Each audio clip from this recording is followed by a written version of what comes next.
In the United States, the early 20th century saw economic growth and progressive change. The progressives, as they referred to themselves, strove to improve and secure American society. Through a variety of rules, they attempted to make large corporations more accountable. They aimed to improve the living circumstances of individuals who resided in slum regions, many of whom were new immigrants from Southern and Eastern Europe, as well as the working conditions in factories. Environmental issues and resource preservation were equally important to many progressives. Americans of this age also aspired to a more democratic society. At home, this meant extending the franchise to women, enacting a series of electoral changes, including the recall, referendum, and direct Senate elections. It involved making the world a safer place for democracy abroad. In 1917, the United States sided with democratic Great Britain and France in their conflict with the authoritarian Germany and Austria-Hungary.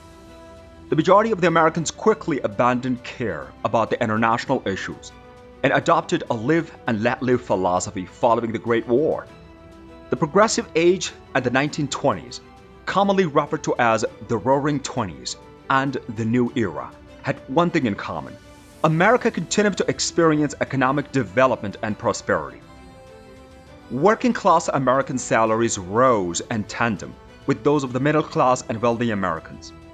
Manufacturing of the automobiles was the main sector for growth. The vehicle captured the hearts of the Americans, completely altering the way of life.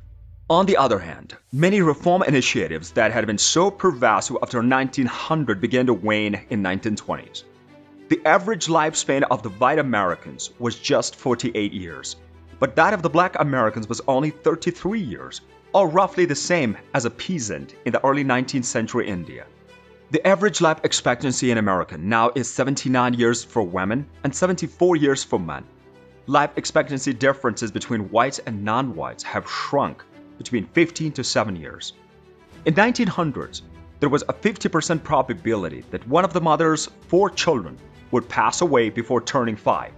In addition, before they were 21, half of the all young people lost a parent. The typical household made $3,000 in today's money per year in 1900s. The family lacked a phone, a car, and indoor plumbing. Children in America lived in poverty to a degree of about 50%. Most teenagers worked in industries or fields rather than going to school. The United States experienced an era of peace, prosperity, and advancement in the early 1900s. The nation's expanding cities saw an increase in industry production, thriving small enterprises and rising earnings. The United States started to become a country of city dwellers as more people moved into the cities in search of employment and greater income. 30% of the population, or 30 million people, were living in the cities by 1900. While the large-scale migration of the people into cities benefited some, it created serious issues for others. The burgeoning metropolis brought numerous benefits to the emerging middle class, who benefited from rising earnings and more free time. In order to satisfy the rising need for material items, department shops, chain stores, and shopping malls were created. Baseball stadiums, amusement parks, and parks were all constructed with aesthetic and recreational purposes in mind. The general infrastructure and transportation networks both developed, better serving the rising requirements of the middle and upper-class city people. Numerous low-income residents also inhabited the city. Many rural families and immigrants from around the world moved to the city to work in factories after being seduced by promise of riches. According to estimates, 1 in 3 city dwellers was on the verge of starvation by 1904. Living in the city resulted in a lower quality of life for many urban poor people. The working class struggled every day with congestion, subpar water facilities, unpaved streets, and sickness, since there were few city services available to them. Working class earnings, which lagged significantly behind those of the middle class, only allowed for subsistent living and offered few, if any, prospect for emigration from urban slums.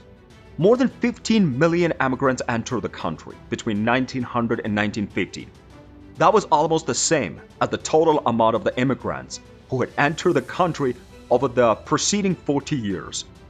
In the 1910, Immigrants are first-generation Americans, made up 3/4 of the population in New York City. In addition to the growing immigrant population, the nation from which they originated had undergone significant transformation.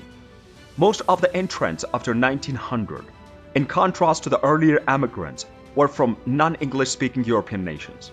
Now, Southern and Eastern Europe, particularly Italy, Poland, and Russia, was the main source of immigrants.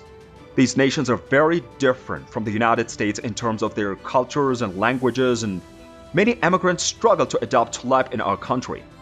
The United States also struggled to integrate the immigrants. The majority of the immigrants choose to reside in America's cities because there was employment there. The effect was an increase in the city population. Additionally, the city services frequently couldn't handle the influx of immigrants.